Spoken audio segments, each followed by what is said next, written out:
Halo teman-teman semua. Nah, kali ini kita lagi mau coba nih iseng-iseng dengan partner di Roda Hijau juga. Di sini sudah ada Kristela dengan saya sendiri, Wisely ya, buat teman-teman yang belum tahu. Jadi kita lagi mencoba ya, Stel ya. Kali ini kita mau bikin sesi yang lebih praktikal ya mungkin ya, sharingnya ke teman-teman semua tentang apa sih sebenarnya yang dilakukan Roda Hijau ya selama ini. Dan kita udah memasuki tahun ke berapa, Stel? 2023? Tahun kelima, tapi mungkin banyak teman-teman yang tahu hanya namanya doang nih, ya kan? Tapi sebenarnya apa sih yang udah dilakukan selama 5 tahun terakhir? Jadi akhirnya setelah kita lagi mencoba formula seperti konten seperti ini, mudah-mudahan dengan sharing seperti ini, terus kita bisa memberikan perspektif dari Roda Hijau, terutama tentang apa yang kita lakukan selama 5 tahun terakhir, dan kita bisa memberikan informasi ini ataupun insight ya kepada teman-teman supaya bisa lebih aktif lah dan lebih peduli sebenarnya penting sekali tentang pengelolaan sampah khususnya dalam kehidupan sehari-hari. Nah, jadi memang kita lagi mencoba nih kemas nih di episode perdana ini bagaimana supaya konten yang mungkin buat seberapa orang itu apa sih pentingnya sampah ya kan, sampah ya udah dibuang aja gitu ya. Sampai dibahas gitu ya. Iya, pasti selalu ada stigma-stigma seperti itu. Nah, ternyata kita lihat awareness-nya masih kurang. Jadi kenapa kita buat seperti ini? Karena jujur saya dan Kristela melihat ini sudah sangat urgent sebenarnya. Makanya kita mencoba membuat formula seperti ini supaya lebih enak untuk disimak sama teman-teman. Kalau suka tolong dukung ya. Love. Aduh, ada love-nya ya. Oke, ini kita coba ya yang paling simpel dulu style buat teman-teman ini. Kan kemarin kita sering nih ngobrol soal tentang buang sampah gitu kan sebenarnya. Nggak usah jauh-jauh dulu deh. Sebenarnya definisi sampah mungkin kan buat beberapa orang awam ya udah sesuatu yang udah nggak bisa dipakai, nggak bisa dikonsumsi, ya udah saya buang di tempat gitu. Maka mungkin kalau teman-teman juga ya, kita belajar dari sekolah, slogan yang selalu teringat sama kita adalah buanglah sampah pada tempatnya. Nah, tapi itu di tahun 2000 waktu sekolah. Nah, ini udah mau 2024 ya kan.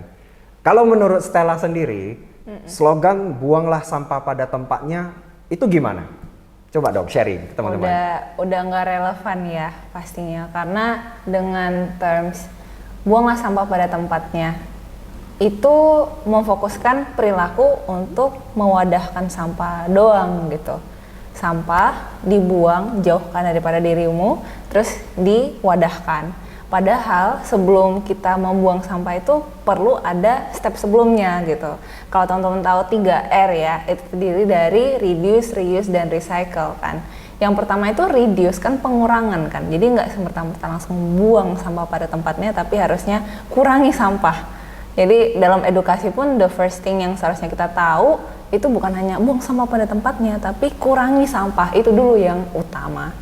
Lalu setelah kita sudah yakin nih barang ini sisa konsumsi kita udah betul-betul nggak bisa diapa-apain lagi, nggak bisa kita manfaatin lagi, itulah yang kita tempatkan pada wadahnya secara terpilah ya guys. Nah, nggak cuma taruh di satu tempat selesai gitu. Nah, ini menarik nih Sel, biar teman-teman langsung lebih paham 3R. R pertama itu adalah reduce. Kenapa harus dikurangin sampah itu? Iya, jadi dari zaman dulu sampai sekarang pengelolaan sampah itu sistemnya belum terbentuk dengan baik.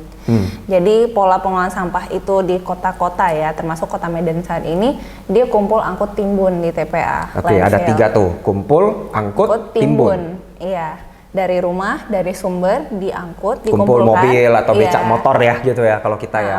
Oke. Terus yang kedua? Dikumpulkan di tempat penampungan sementara. Penampungan sementara. Baru itu dioper lagi ke TPA, tempat pemrosesan akhir. Nah, berarti kalau udah lampar ke TPA ya udah selesai, bagus dong. Berarti sistemnya berjalan. Enggak, kan lama-lama ngumpulin dikit-dikit jadi bukit. Jadi kita sudah ada gunung-gunung sampah guys di kota Medan. Nah, oke. Kalaupun jadi gunung sampah kan nggak ada relevansinya dengan kehidupan saya. Ya udah, yang penting saya udah buang, menjauhkan dari sekitar kehidupan saya. ya buat apa sih peduli di TPA itu kan? Iya Bener nggak? betul, apalagi TPA nggak akan pernah masuk ke tengah kota ya Iya, kan. Kita TPA mau orang aja kota teman-teman hidup nyaman-nyaman aja. Ya saya juga percaya teman-teman belum tahu apa sih TPA, maksudnya urgensi, apa sih efek langsungnya nih ke kehidupan kita. Kalau menurut Stella sendiri sebenarnya apa nih biar teman-teman tahu nih kenapa TPA ini sangat-sangat penting sampai itu sebenarnya sangat berdampak pada kehidupan. Ya, jadi TPA itu kan tempat akhirnya Yap. sampah itu kan. Nah, ketika itu sudah penuh, dia kan lahan dan pasti ada max capacity-nya. Dia akan tutup karena dia sudah penuh.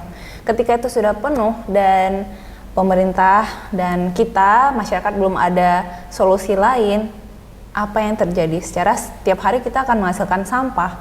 Berarti kan sampah akan muncul dan tidak tahu dikemanakan. Dan ini sudah menjadi hal yang nyata di Jogja juga, beberapa TPA juga, beberapa kota, di mana TPA-nya itu sudah overload, tutup, dan nggak ada tuh lahan cadangan untuk TPA, lahan baru untuk TPA. Karena jadi, untuk satu TPA sendiri butuh berapa hektar ya gitu ya? iya biasanya dibangun udah langsung berhektar-hektar kan, karena orang pasti nggak mau lahannya itu dipakai untuk nimbun sampah. Ya, Orang-orang nggak mau bener lah. bertetangga gitu kan Ya dengan cengli lah, sampah. kita aja kalau ada tumpukan sampah dekat Betul. perumahan kita misalnya ya teman-teman ya, pasti kita udah wah merepet-merepet cari nih ke Kepling, ketua RT ya. betul. Apalagi ini dalam skala kota yang semuanya berkumpul di sana ya. Betul. Jadi ngefeknya nanti itu mungkin nggak sampai ke kesehatan yang secara mendetil kita bahas ya, tapi lebih ke simply pengangkutan sampah itu tidak bisa berjalan dan kita sudah akan ketar-ketir. Karena setiap hari kita akan menghasilkan sampah dan itu nggak bisa dikemana-manain gitu. Iya. Ketika itu sudah terjadi, itu akan menjadi masalah bagi masyarakat di semua lapisan, bagi usahawan di semua bidangnya itu akan terdampak. Just as simple as TPA itu udah nggak bisa nampung lagi. Oke, ini Jadi- menarik. Jadi itu sih lebih ke dampak yang akan dirasain gitu. Oke, jadi tuh teman-teman, kenapa buang sampah pada tempatnya itu kurang relevan di tahun-tahun ini? Karena sebenarnya ada permasalahan di TPA. Nah, mungkin teman-teman jadi tahu kan, ternyata TPA itu sepenting itu berkaitan Ya. dengan kehidupan kita. Aku koreksi sebenarnya. dikit ya, Nah, bukan koreksi gimana? TPA-nya yang bermasalah ya, tapi pola kita, Cara mengelola ya? tata kelola kita, iya sistem pengelolaan sampah kita itu masih belum oke. Iya. Jadi TPA itu kan dia tempat pemrosesan akhir nih.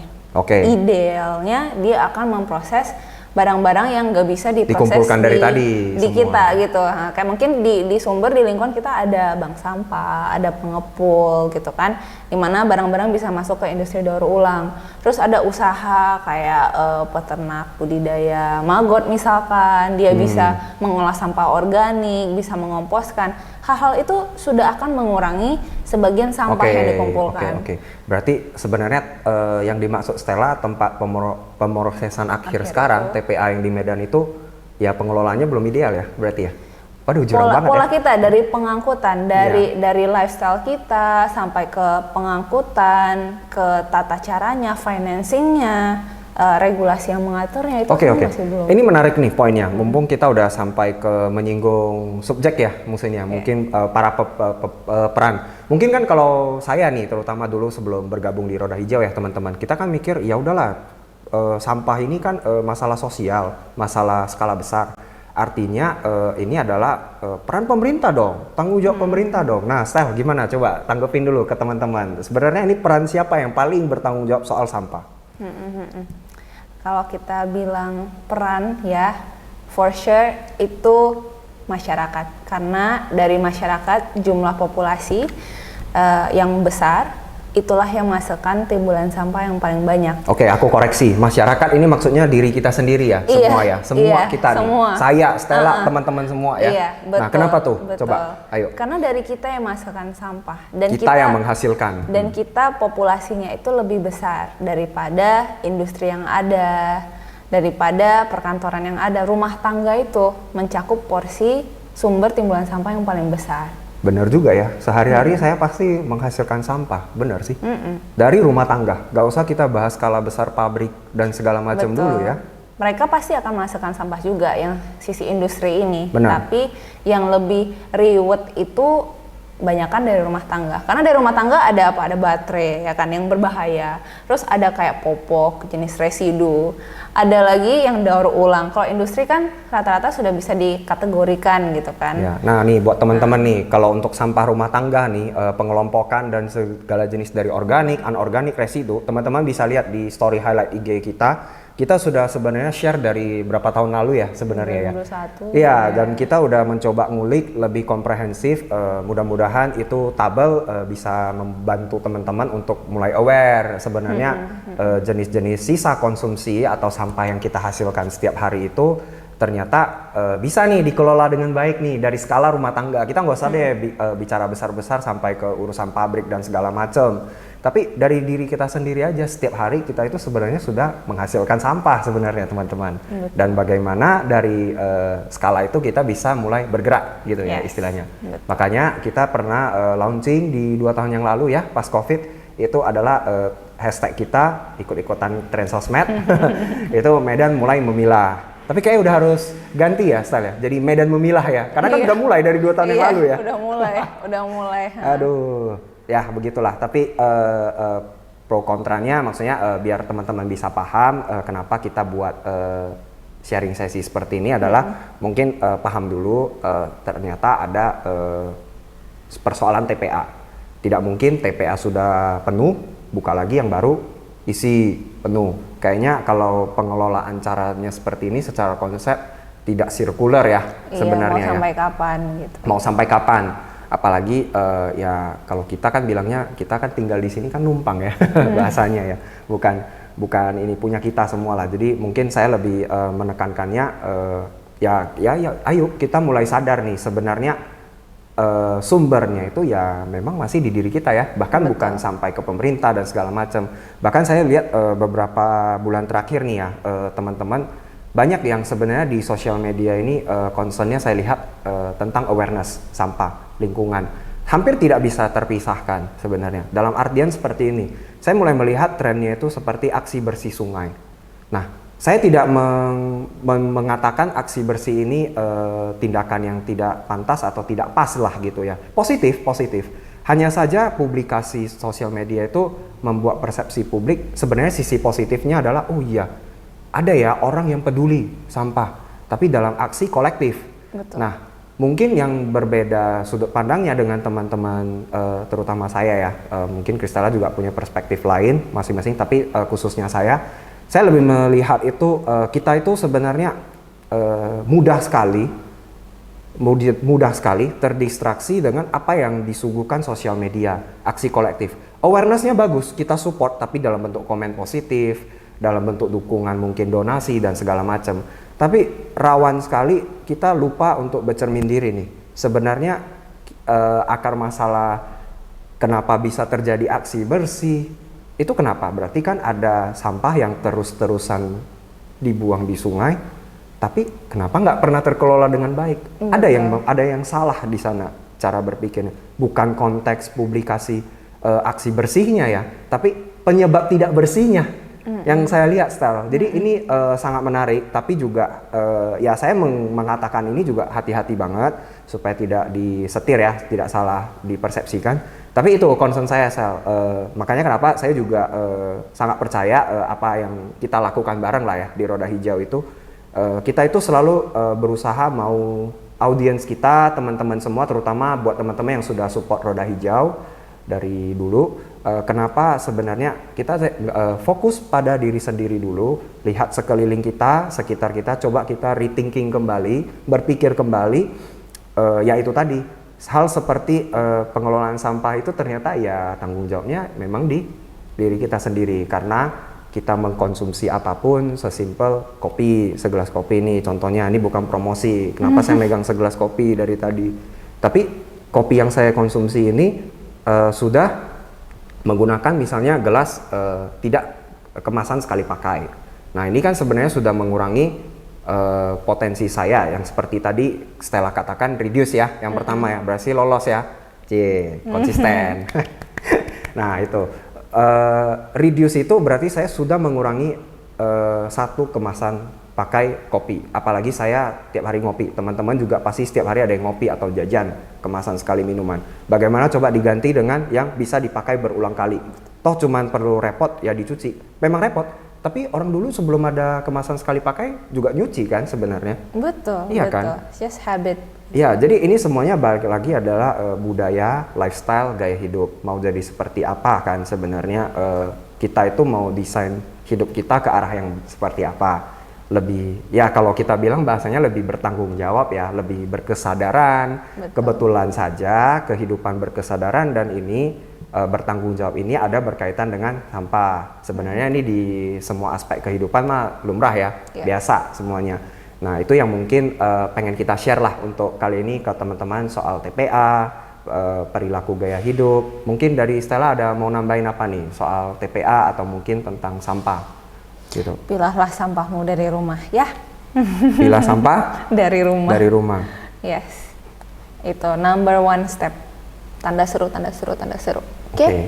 Tapi sebenarnya menurut kamu Stel, ini untuk closing dah biar teman-teman lebih runut juga dapat gambarannya. Kalau saya nih setelah nonton dua orang ini ngobrol ya kan di Roda Hijau, oh ternyata sampah begini. Saya harus mulai dari mana ya, Sa? Coba kasih tahu ke teman-teman, Sa. Mulai cari wadah yang bisa ditempatkan ya di rumah. Kita tahu sehari-hari aktivitas kita apa dan dari aktivitas itu kita masakkan sampah jenis apa. Contohnya di dapur pasti ada masakan, biasanya sudah ada kontainer sendiri tuh atau wadah sendiri untuk yang organik. Lalu untuk sampah lainnya bagaimana? Misalkan dari sesi belajarnya anak-anak, terus dari kita di rumah mungkin ada yang work from home, itu ada timbulan sampah apa. Nah kita akomodasikan dengan wadah itu. Jadi kita sudah terbiasa memilah sampah di rumah. Dan dengan kita memilah sampah di rumah, sampah sudah terpilah, itu tidak harus diangkut secara tercampur lagi. Pakailah layanan Roda Hijau, agak promo nih ya kan. Pakailah layanan Roda Hijau ya kan, pengangkutan sampah terpilah secara gratis. Saat ini memang hanya jenis daur ulang saja dulu. Mungkin ke depan bisa tambah lagi ya, amin. Lalu untuk yang organik mungkin kita bisa komposkan di rumah, kita bisa olah sendiri di rumah. Dan sisanya residu itu yang ke TPA ataupun diangkut gitu. Karena itu memang tugasnya sudah tugas kolektif. TPA ini kan layanan pemerintah lah ya, kalau kita bilang layanan sosial, sifatnya pelayanan. Tapi ya balik lagi rumusnya reduce. Kita mengurangi apa yang kita konsumsi itu untuk sampai ke TPA. Tujuannya supaya ketika di TPA barang-barang yang tidak bisa terresidu itu bisa dimaksimalkan potensinya oleh ya pemerintah dan skala yang lebih besar. Tapi ini kan lucu, masanya yang sering masuk TPA masih sampah organik, anorganik, ya padahal masih bisa diselamatkan lah istilahnya, didaur ulang asal kitanya berkesadaran dan bertanggung jawab. Oke, mungkin sekian dulu untuk episode perdana ini. Kalau teman-teman suka, tolong kasih tahu komen-komen ataupun feedback, kita akan sangat welcome banget karena kita belum tahu nih bakal sesering apa kita buat konten seperti ini. Terus kita juga nggak tahu nih faedahnya lah buat teman-teman sebenarnya berguna apa enggak, karena kan konten-konten sosmed lebih banyak menarik Style. Sekarang topik-topik begini, aduh mah nomor urutan ke berapa ini. Tapi ya itu terlepas dari apapun itu kita tetap masih semangat di sini karena kita tetap konsisten masih bekerja untuk banyak hal-hal yang bersifat pelayanan dan perbaikan, terutama untuk sistem pengelolaan Kota Medan. Buat teman-teman yang masih pengen mengetahui apa sih sebenarnya yang kita lakukan setiap hari di Roda Hijau, selain follow sosial media Roda Hijau, teman-teman bisa iseng aja WhatsApp atau DM kita. Karena kita sebenarnya banyak sekali ya pelayanan-pelayanan yang sifatnya di balik layar juga sebenarnya. Jadi yang terpublikasi itu memang hanya beberapa aktivitas kita. Tapi ya mudah-mudahan teman-teman tahulah apa sih yang sebenarnya kita obrolin hari ini dan bermanfaat buat teman-teman semua. Oke, sekian dulu biar nggak terlalu panjang.